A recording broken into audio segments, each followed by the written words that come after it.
De Todo los voy a invitar al teatro. La obra se llama La última sesión de Freud, en donde el dramaturgo Marc Saint-Germain plantea las diferencias radicales de pensamiento entre Sigmund Freud y C.S. Lewis, con las increíbles actuaciones de Luis de Tavira y Álvaro Guerrero, bajo la dirección del maestro José Caballero y con escenografía de Alejandro Luna.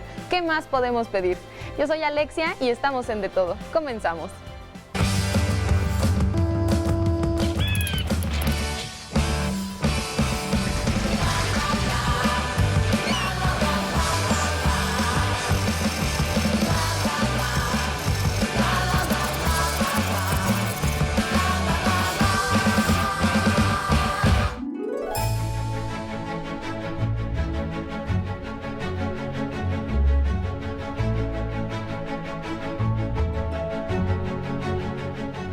José Caballero inicia como director teatral a los 17 años y desde entonces ha forjado una larga y exitosa carrera, consolidándose como uno de los directores más prestigiados en nuestro país.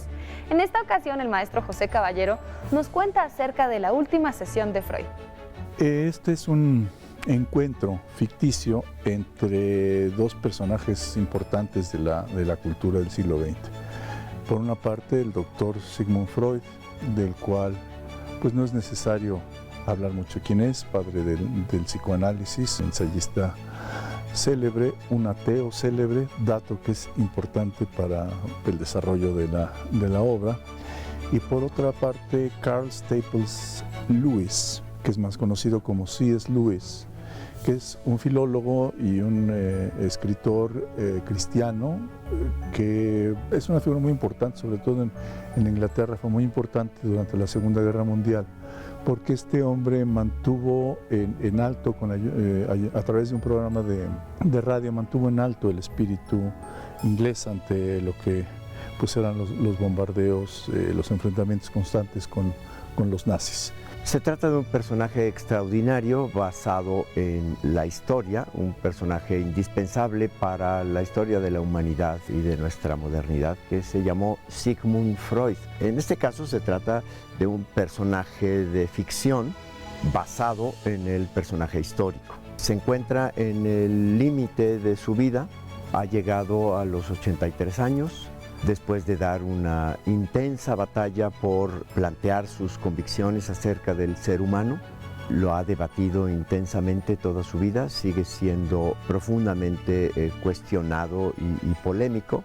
No es el Freud que hoy todos conocemos de un modo incuestionable, cuyo pensamiento ha producido ya toda esta influencia innegable y ha producido este cambio de mentalidad que sin duda sin él no habríamos tenido. Discúlpeme por llegar tan tarde. Si no tuviera 83 años, le diría que no importa. Con los disturbios de la guerra, los horarios de los trenes se han vuelto impredecibles. Todos los trenes salen de Londres, casi ninguno llega. Estuve en la estación de Oxford viendo cómo pasaban los vagones llenos de niños que están llevando al campo. De hecho, esta obra lo que plantea es que el doctor Freud se ha puesto en contacto con el profesor Lewis y le pide que venga a visitarlo, y la cita es justamente el 3 de septiembre de 1939. Esa fecha es la fecha en la que Inglaterra finalmente le declara la guerra a la Alemania nazi después de la invasión que hubo de Polonia. Es un hombre perseguido, ha salido de su patria hacia el exilio, perseguido por los nazis, y llega a Londres, que es a donde se refugia, y justamente cuando apenas ha llegado, Inglaterra entra en la Guerra Mundial. Tendrá en este drama un encuentro con otro personaje igualmente fascinante, que es el poeta Lewis.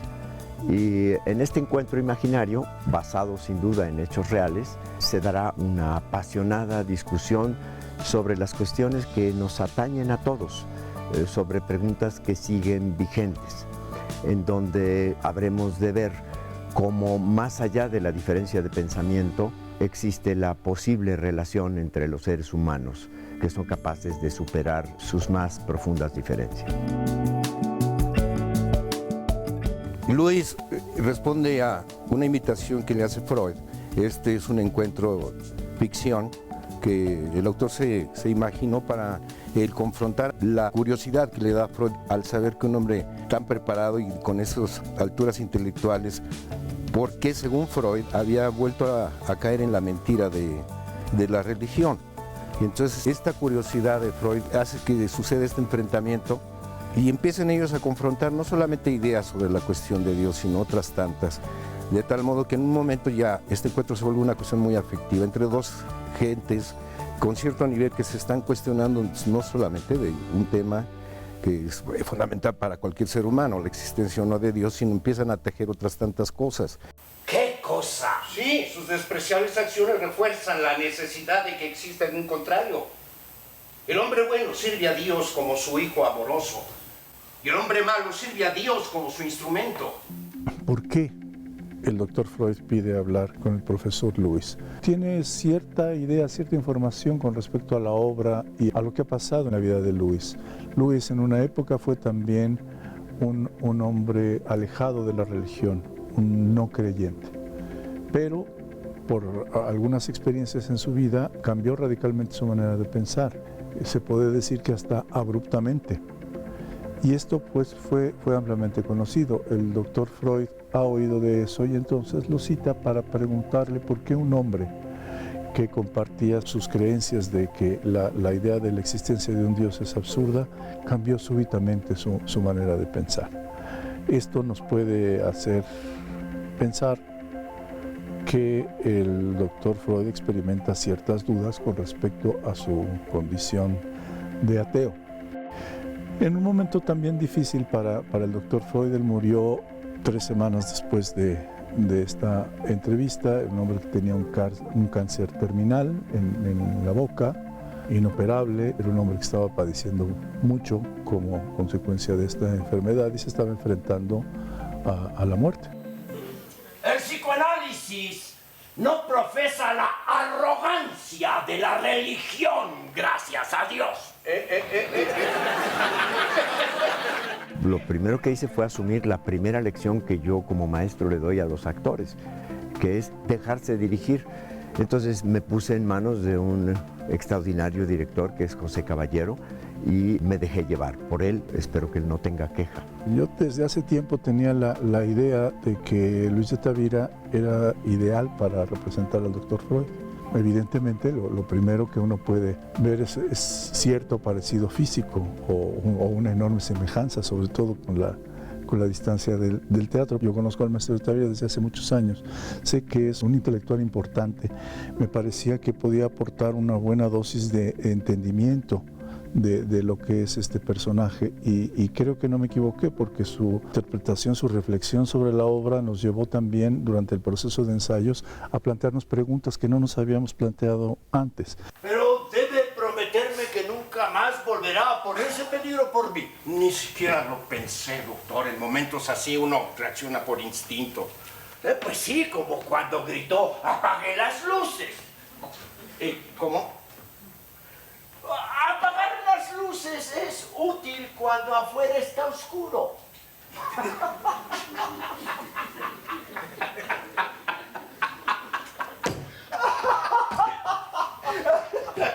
Tal vez debía haberle gritado, cierre los ojos para que no nos vean los alemanes.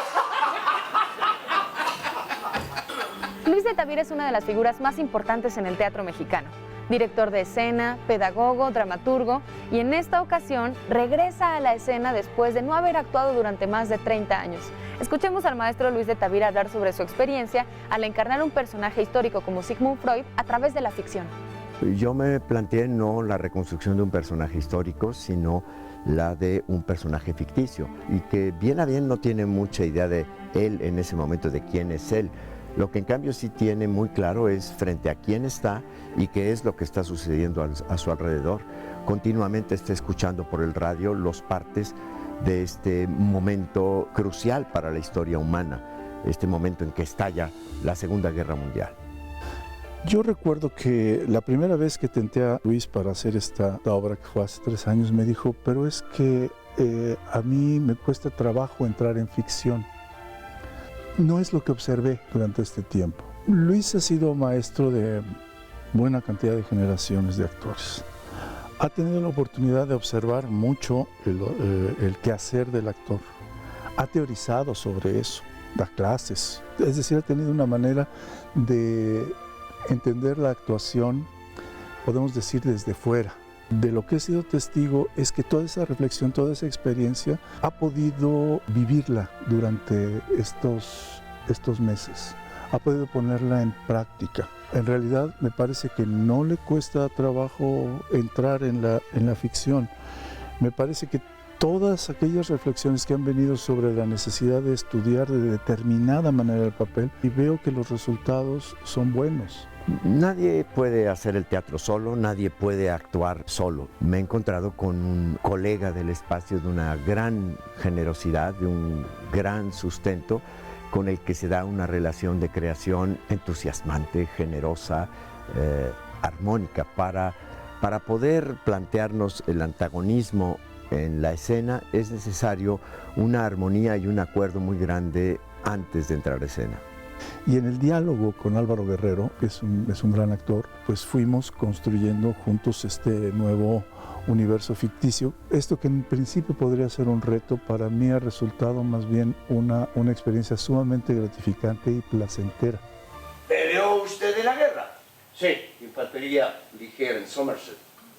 ¿Y por qué fue a dar al hospital? Bueno, nada grave. ¡Ah, no! El ejército inglés da vacaciones. Comparado a estar en el frente, el hospital es como estar de vacaciones. En esta puesta en escena, el gran actor Álvaro Guerrero, famoso por sus interpretaciones en cine y televisión, da vida al escritor C.S. Lewis, quien es reconocido por su novela Las Crónicas de Narnia. A mí me costó trabajo porque en la vida real tenemos posturas encontradas, tanto Luis como yo. Él es el creyente, yo soy el ateo en la vida real.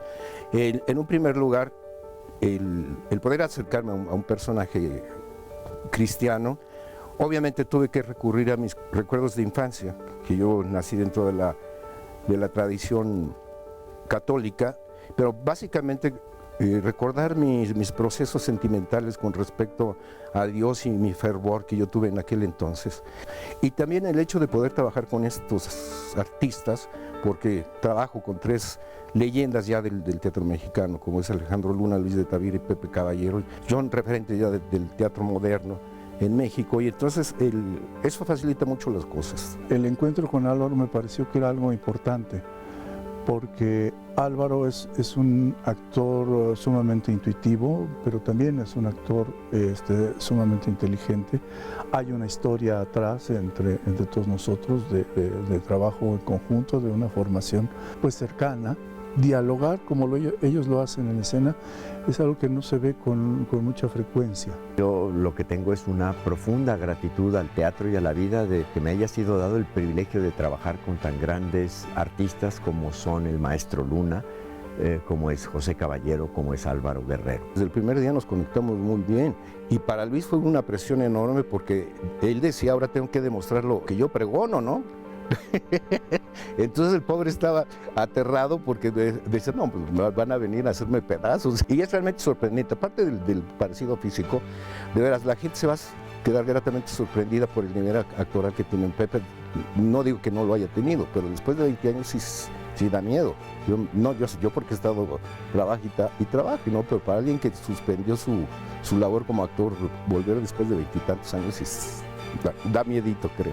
La adoración infantil se transforma al tomar conciencia de su debilidad, y entonces surge el deseo de desplazarlo. Estoy de acuerdo. ¡Bien! ¿Aprendió algo de mis libros? Entonces yo, por lo que entiendo, usted tuvo una cálida relación con su padre. El maestro Alejandro Luna es un arquitecto, escenógrafo, catedrático y académico mexicano que ha realizado la iluminación y la escenografía para más de 200 obras teatrales y 20 óperas en México, Estados Unidos, Asia y Europa. Definitivamente Alejandro Luna es un referente para la escena en México. Lo ideal era llamar para hacer la escenografía y la iluminación a Alejandro Luna. Creo que esto tiene pues varios significados. Para nosotros Alejandro ha sido pues en muy buena medida el maestro de nuestra generación, tanto de escenógrafos como de directores, y me parece que lo que él aporta es un conocimiento del espacio como no veo yo que haya alguien que tenga exactamente ese nivel. De pronto puede parecer que lo que hace es muy sencillo de hacer, sin embargo simplemente el colocar esa plataforma con determinada inclinación.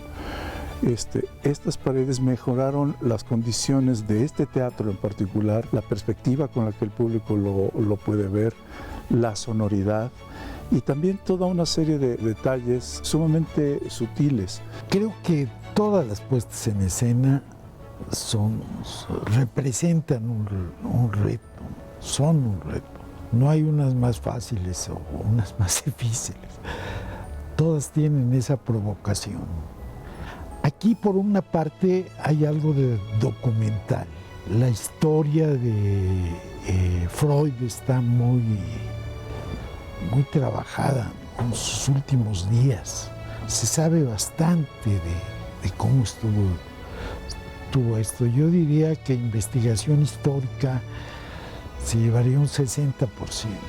Alejandro suele investigar profundamente también sobre la situación y entonces pues se puso a investigar sobre el día en el que pasó esto, cómo era el clima, qué había pasado al interior de la familia de Freud. A mí me gusta. Implica muchas cosas interesantes. Análisis del texto, la documentación histórica, la documentación bibliográfica, leer no sé cuántos libros antes de hacerlo para enterarse de quiénes eran estas personas. Además del texto, innumerables horas de plática con el director de qué nos vamos a proponer hacer, tenemos que trabajar juntos. Cómo va a mover a sus actores, qué densidad de emoción va a haber, o de indiferencia, o de esto, del otro, en cada escena. Como escenógrafo, como iluminador, trabaja en comunión directa con el director, con los actores, con el vestuarista, etcétera, para lograr una obra única en que no se distingue quién hizo qué. Yo creo que lo que pasa con esta obra de Saint-Germain es que sí plantea un conflicto, y esa es la esencia del teatro, del teatro dramático, aunque suene redundante. Necesita haber un conflicto y este autor ha encontrado muy bien el conflicto entre estos dos personajes, ¿sí? Tiene que ver con la existencia de Dios, como suele subrayarse en la publicidad, quizás es lo que atrae también más a la gente en un momento dado, pero creo que el problema va más allá de la existencia o no existencia de Dios. Son dos hombres que se están enfrentando a eso, ciertamente, pero se están enfrentando a la condición humana, a esta violencia, a esta tendencia autodestructiva que está en nosotros y que nos lleva a atacar al prójimo para quedarnos con sus cosas, ¿no? Para apropiarnos de sus bienes, para justificarlo o escudarlo detrás de una ideología o una religión, para enfrentarse finalmente a la muerte. Y por otro lado, como de una u otra manera, todos, en esencia, somos en alguna medida animales y respondemos de manera instintiva ante determinadas situaciones. Están cubiertas todas las áreas con iluminación suficiente que dé de atrás hacia adelante, ustedes lo usan, lo conocen muy bien, esta especie de halo que lo despega uno de la pared, de los muebles, etc. Y por eso existe esa ventana. Esa ventana es la fuente de luz poderosa, es la mañana de septiembre, tratando de que pudiera ser en Londres en esta época del año un buen día, bastante despejado. Y todas las áreas que utilizan los actores están cubiertas siempre por dos reflectores con distinta temperatura. Y hay a lo largo de la obra 23 cambios de luz que el público no nota. el ojo humano no los percibe. Pero si están por allá y van a estar acá, se oscurece un poquito, etc. Se va llevando la luz. No se percibe el movimiento, pero esa luz lo que va a enfocar es lo que hay que ver.